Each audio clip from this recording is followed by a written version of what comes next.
October 24th, 2023. A Tuesday with some breaking news. The Chinese Communist Party has finally announced the official removal of Defense Minister Li Shangfu, as well as further actions taken against Foreign Minister Qin Kang. This announcement was made during a recent session of the National People's Congress Standing Committee.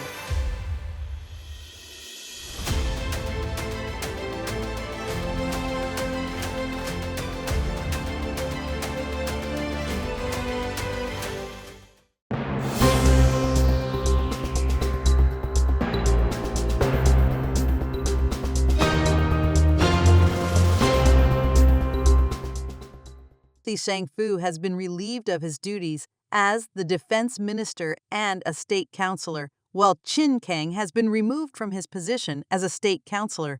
According to VOA Chinese's previous reports about the secret dealings of Li Shangfu, it was said that it had to take effect by the end of this month. The reason is that on the 29th of this month, China is hosting the Xi'an Forum, a defense forum, where they intend to invite U.S. Secretary of Defense Austin to Beijing for strengthening Sino-American dialogues. At this moment, the outgoing defense minister Li Shangfu must provide accountability and ensure a smooth transition for the incoming defense minister to facilitate military exchanges between China and the world. This has both an urgent and strategic importance. China has kept its word. As from Qin Kang to Li Shangfu, the news is now public, proving that Chinese netizens' speculations and so-called rumors often lead the way in predicting the future.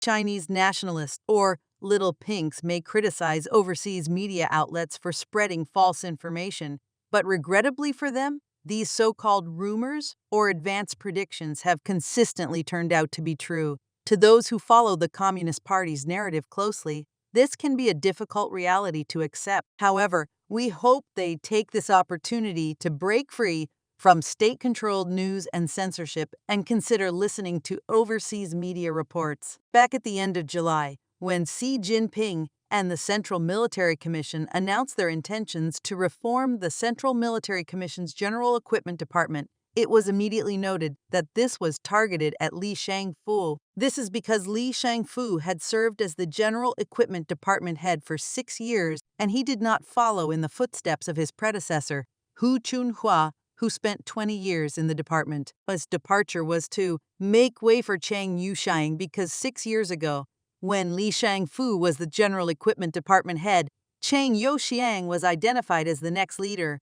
Li Shangfu's reluctance to continue in the role was a clear sign of his impending removal. Ambassadors took 2 to 3 weeks to make these statements, but what was the situation back then? After Li Shangfu visited Russia and attended various events, his position is still active until August 29. This might be hard to believe, but he was giving speeches at high-profile events and forums while visiting Russia. Returning to the situations of Li Shangfu and Qin Kang, both cases were carefully deliberated. The announcement was made. Qin Kang's situation was first addressed in late July during an unusual session of the National People's Congress Standing Committee, which is typically convened bi-monthly. At that time, we mentioned that something was brewing regarding Qin Kang. As expected, an announcement was made concerning Qin Kang. However, at that time, Qin Kang was relieved of his position as the foreign minister while retaining his status as a state councillor and Central Committee member. Many media outlets asked if Qin Kang still had a chance to retain his positions as a state councillor and Central Committee member. This was highly unlikely because when someone falls from grace in China, it's an all-or-nothing situation. There's no partial downfall. Once you're down, you're down. There's no room for half measures because that would be unacceptable. A person who has been missing for so long and involved in so many issues cannot simply return to a partial role. Qin Kang's position as a state councillor would either be officially removed during the next session of the National People's Congress Standing Committee or, at the latest, by March next year. Regarding his position as a Central Committee member, it would definitely be removed during the 3rd plenary session of the 20th CPC Central Committee, or, as for Li Shangfu, during the 3rd plenary session of the 20th CPC Central Committee. Now, the situation with Li Shangfu's investigation proceeded faster than Qin Kang's. Qin Kang was relieved of his duties as a state councillor and foreign minister in late July, and it's now late October. As for Qin Kang, the next step will likely involve his status as a Central Committee member. It was initially expected to be announced during the October session, but it seems to have been delayed due to high-level disagreements. It might be postponed to November or December, when the third plenary session is held, where Qin Kang's status as a Central Committee member will definitely be addressed. Now Li Shangfu's case has been announced simultaneously. The defense minister and state councilor have been removed. The next step will be the announcement of the removal of Central Committee member positions for Qin Kang, and this marks a significant development. On one hand, China is taking a highly discreet approach. For example, in today's report by the party's official newspaper, the headline does not indicate any changes. The headline merely mentions the closing of a session of the National People's Congress Standing Committee and some appointments of ministers in the subheadings, such as the Minister of Science and Technology and the Minister of Finance. It also mentions Xi Jinping's signing of an order and Qi's role as the chairman of the Standing Committee of the National People's Congress. You have to delve into the body of the report to find the names of those removed from their positions. Qin Kang has been relieved of his role as a state councilor, while Li Shangfu has been removed from his positions as defense minister and state councilor. This approach is meant to be as discreet as possible and, to some extent, a soft landing approach. Why such discretion? It's because the situation implies that after consolidating power at the 20th Party Congress, Xi Jinping felt that he had successfully entered a stable phase in his rule. He believed that with no factional interference, internal struggles, or opposition, he would rule with absolute authority. He assumed that his orders would be followed without question, and there would be stability. However, the high-level reshuffling, including a complete overhaul of the leadership in the rocket forces and the Strategic Resource Department, as well as the disappearances of the Foreign Minister Qin Kang and the Defense Minister Li Shangfu, have created significant turmoil both domestically and internationally. Among all the ministers in China, the Foreign Minister and Defense Minister hold the most critical positions. The Foreign Minister deals with China's international and diplomatic relations, working extensively on foreign affairs and global exposure. Their visibility and recognition are high. The Defense Minister symbolizes the Chinese military and represents it at various international events. There is no one else who could attend events in place of the defense minister, making their visibility and recognition equally high. The fact that both of these prominent ministers faced such consequences shows that the Xi regime is experiencing instability. There is turmoil, internal conflicts, and continued shakeups, particularly within the military. Therefore, this situation puts Xi Jinping in an awkward and embarrassing position, and he can't easily step down. He needs to handle these issues discreetly, postpone decisions, and create an impression of a soft landing, almost as if nothing has happened. It's so discreet that even many people in China are unaware of Qin Kang's situation, and as a result, Li Shangfu's name is less familiar, and people are indifferent to the position of defense minister. Li Shangfu's situation unfolded, and within a month or two, many people within China remained unaware. The defense minister was missing, which highlights the awkwardness of the Xi administration. To minimize this awkwardness, they've maintained a highly discreet approach. For instance, in a recent report by the official party newspaper, the headline doesn't hint at any changes.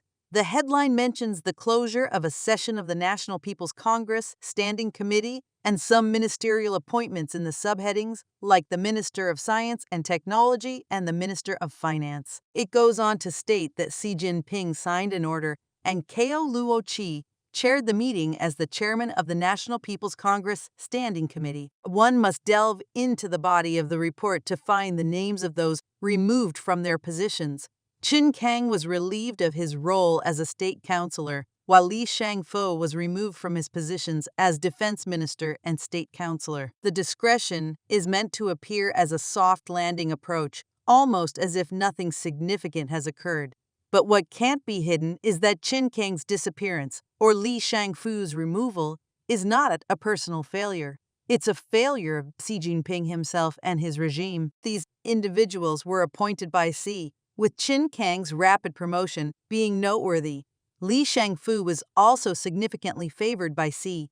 If there was some wisdom involved, Li Shangfu should not have been appointed as the defense minister. He is the only general sanctioned by the United States. When he served as the General Equipment Department head, he violated U.S. sanctions by conducting arms deals with Russia. But Xi's personality is one where he insists on having his way, even if it means appointing a person like Li Shangfu as the defense minister. These officials are important for China-U.S. high-level dialogues and military exchanges, but they decided to maintain their stance, and the United States did not lift sanctions, even though they were imposed during the Trump administration. Why? Because the U.S. does not want to set a precedent that could undermine the rule of law. It is a constitutional and legal country. Even with sanctions against Li Shangfu, it didn't impede high-level military exchanges or dialogues, yet the Chinese Communist Party did not reciprocate. But now there seems to be a turning point in this regard. It is rumored that China is eagerly inviting the U.S. Secretary of Defense, Austin, to attend the Xi'an Forum held in Beijing, a so-called defense forum. This presents an opportunity for high-level Sino-U.S. dialogues. However, the U.S. has not yet officially confirmed its attendance. With the U.S. Secretary of Defense possibly attending, there are questions about who China's new defense minister is. There has been much speculation. Initially, there was a lot of talk about Li Qian, the current chief of the General Staff, also referred to as the chief of the Central Military Commission Staff Department. Xi Jinping has been wary of using the title Chief of Staff. More recently, there have been reports suggesting that Huo Weidong, a vice chairman of the Military Commission and a member of the Political Bureau, would take on the role of defense minister as well. Let's analyze these possibilities. First, Li Qian is a noteworthy figure.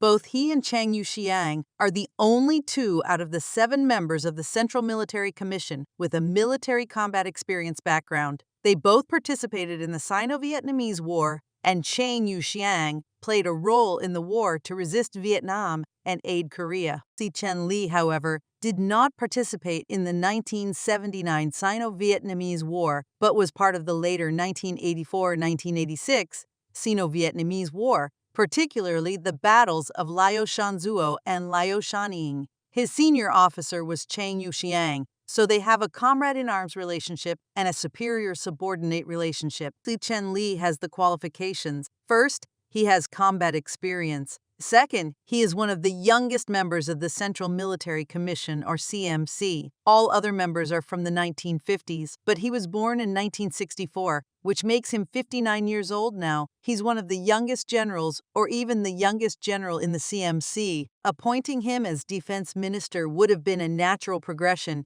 However, Xi Jinping has 2 concerns regarding Liu Zhenli. First, Liu Qian is closely connected to Chang Yuxiang, a former general and comrade-in-arms. Zhang is one of Xi Jinping's trusted associates. Additionally, many officials from the same system as Liu Qian, including those who have faced issues, like Li Shangfu and Zhang Shengmin, are associated with Chang Yuxiang's network. Li Shangfu succeeded Chang Yuxiang as the head of the General Equipment Department, so it represents a kind of inheritance. The relationship between Li Junqian and Chang Yuxiang is evident as well. They not only share a comrade-in-arms relationship, but also a superior-subordinate relationship. Furthermore, Zhang Shengmin also comes from the Rocket Force, which is closely tied to the General Equipment Department. The recent rumors about Zhang Shengmin's situation might be linked to these dynamics. Moreover, Chang Yuxiang's relationship with Xi Jinping has become somewhat distant. It's apparent from the way he was monitored at the National Day reception. He was seated at a table with 19 people, which included Wang Jiahong, Minister of Public Security, and Liu Yangguo, Vice Secretary of the Central Commission for Discipline Inspection. They kept a close eye on Chang Yuxiang. Xi Jinping seems to maintain a discreet relationship with Chang Yuxiang. Liu Qian's close association with Chang Yuxiang adds to Xi's concerns. In the context of these considerations, if Liu Zhenli were indeed considered for the role of defense minister, Xi Jinping might be reluctant due to his close ties with Chang Yuxiang, his name, and the apparent influence of superstitions. As a result, there is a possibility that Xi could select someone else for the position. This brings us to the discussion of Huo Weidong, who could become the defense minister according to some reports. Huo Weidong is known for taking a helicopter ride to a CMC meeting, which added to his reputation. He comes from the army in Fujian. Interestingly, during the 19th Party Congress, he was not a Central Committee member, nor was he an alternate Central Committee member. He wasn't even a delegate to the Congress. Xi Jinping unexpectedly elevated him to the CMC, making him a member of the Political Bureau and the vice chairman of the CMC. This move was seen as a way for Xi to stabilize the political situation.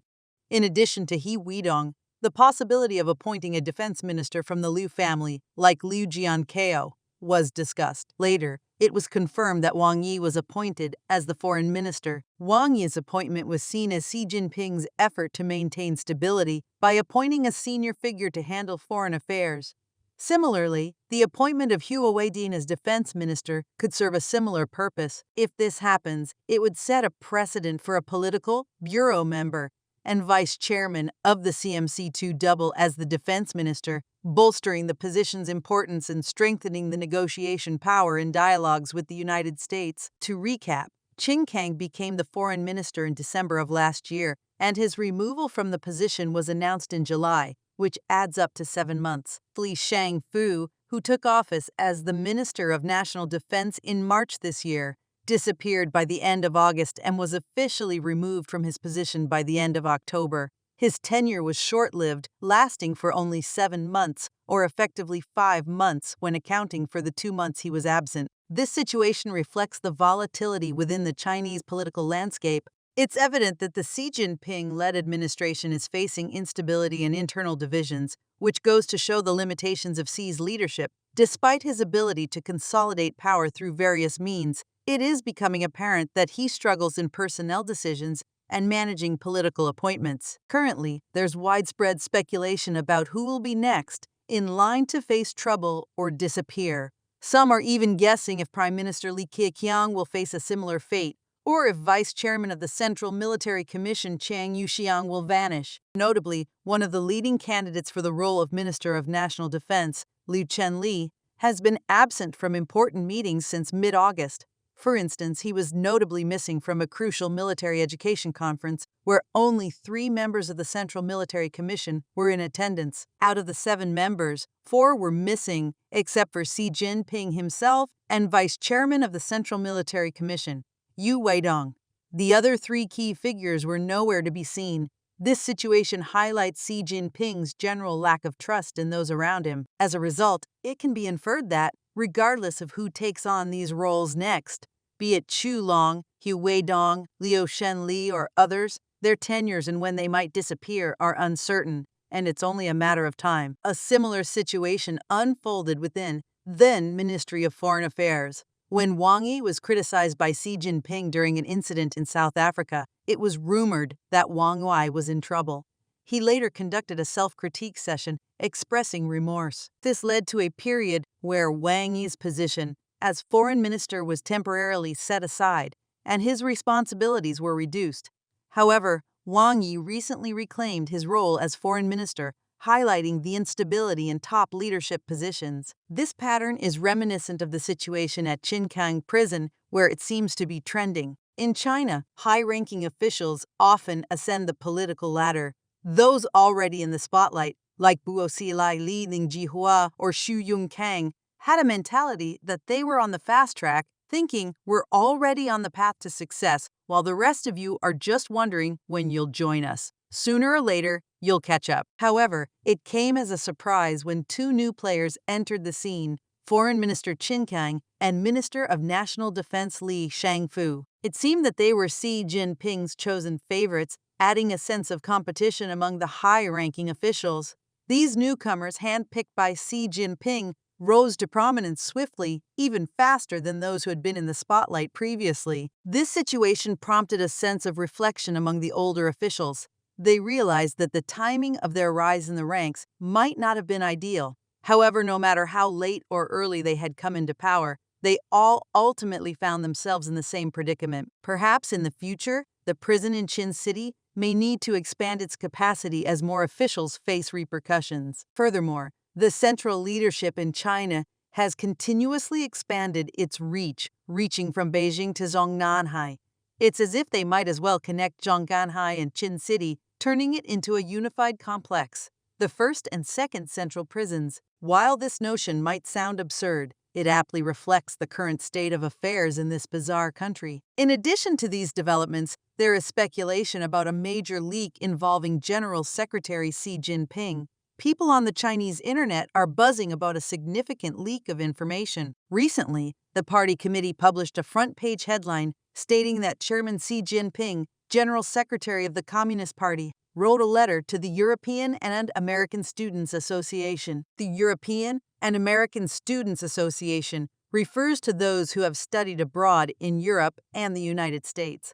The fact that Xi Jinping mentioned this association in his letter is quite revealing. The letter emphasizes the role of the Communist Party in leading the association, suggesting a strong political and united front nature. This has raised questions about whether this letter constitutes a major security breach or leak of sensitive information. It is worth noting that these associations, including the Student Scholar Fellowship Association and overseas Chinese organizations, have been subjected to scrutiny and investigation by the United States and Western countries. They have been suspected of having links to espionage or intelligence activities, making Xi Jinping's public mention of the association a matter of grave concern. In his letter, Xi Jinping highlighted the association's 110th anniversary and extended congratulations on behalf of the Central Committee of the Communist Party. However, it raises eyebrows because the Communist Party itself hasn't been in existence for that long. It's only been around for just over 70 years. This shows that the European and American Students Association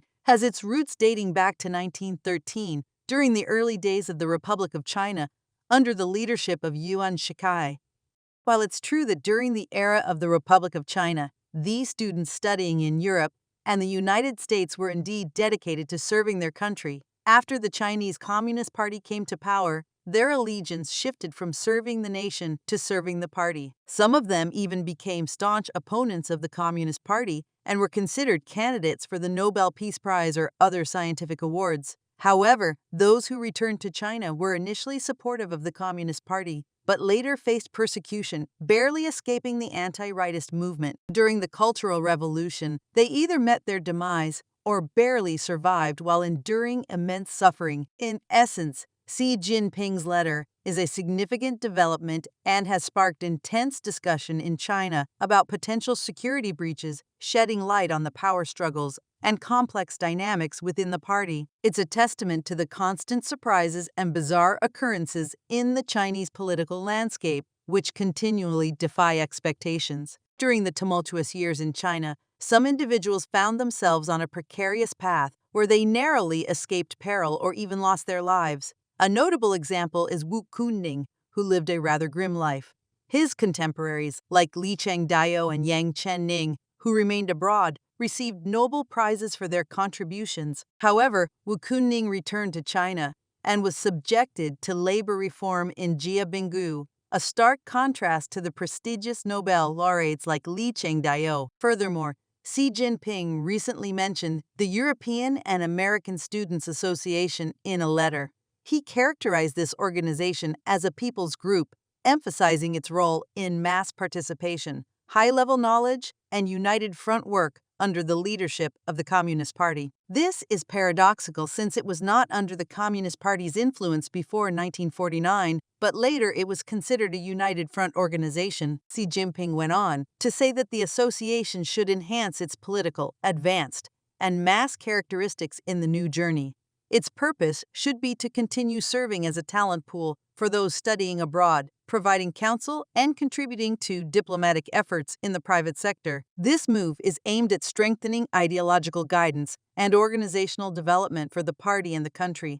However, the frequent emphasis on political aspect implies potential breaches of confidentiality, given the united front nature of the organization with elements of intelligence work. Xi Jinping's statement suggests that the association is under the party's control, raising concerns about its true role in intelligence operations. He even called for a broad gathering of talents worldwide, creating a vibe of strong political influence, which may have compromised the integrity of the organization. These revelations raise questions about the safety and secrecy of the association, especially in the context of international scrutiny of Chinese United Front organizations. Whether the association acknowledges its role or not, The information disclosed by Xi Jinping has potentially exposed it as a major security breach. In his zeal to promote party leadership, Xi Jinping may have unintentionally sacrificed the integrity and security of the association and those associated with it, leading to potential collective downfall or complete destruction of China's overseas United Front organizations. This recent incident involving the European and American Students Association is quite amusing. Xi Jinping's true identity is often misunderstood by many. While people think of him as the General Secretary of the Communist Party of China, he is actually the president of the European and American Student Parents Association. There's a running joke that whenever a meeting is held at the Great Hall of the People in China, be it the 20th Party Congress or the National People's Congress, all attendees are humorously referred to as members of the European and American Student Parents Association. This is because their children are studying in European and American countries. You can see this humorous remark challenging Chinese nationalists, emphasizing that there is no Russian or North Korean student association, only the European and American Student Parents Association. Furthermore, if you look at the offspring of China's high-ranking officials, from one generation of Politburo members to the next, you'll find that their children never study in North Korea, Africa, Palestine, or Pakistan. Instead, they are all in European and American countries. As a result, when meetings are held at the Great Hall of the People, it is essentially the European and American Student Parents Association in action.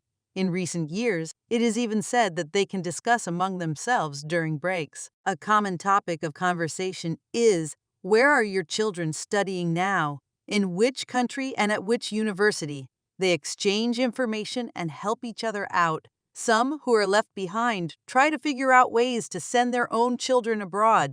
It's all about getting their children to European and American countries. So, when these people gather at the Great Hall of the People, it's without a doubt the European and American Student Parents Association in action. Xi Jinping, as the paramount leader and with his daughter studying in the United States, is naturally the chairman of the European and American Student Parents Association. It is indeed a humorous situation, possibly a classic example of dark humor. In essence, the European and American Student Parents Association is selling out its own people to themselves. What's particularly ironic is that this is a case of close family members betraying one another, in the sense that close relatives are reporting on each other. Does it not resemble the scenario of family members at odds, where relatives turn against each other, report on one another, and even sell each other out? This, objectively, seems to achieve such an effect. Furthermore, this situation may prove the old saying from the Chinese Communist Party, party nature over human nature. So, Xi Jinping, as the General Secretary, eagerly emphasized the party's united front work, but inadvertently disclosed crucial information. In the process, he unintentionally sold out the entire organization. Whether or not they will collectively perish as a result is uncertain, but if that does happen, it's likely that the General Secretary will have to take personal responsibility for the consequences, as he was the one who personally orchestrated, directed, and inadvertently leaked the information.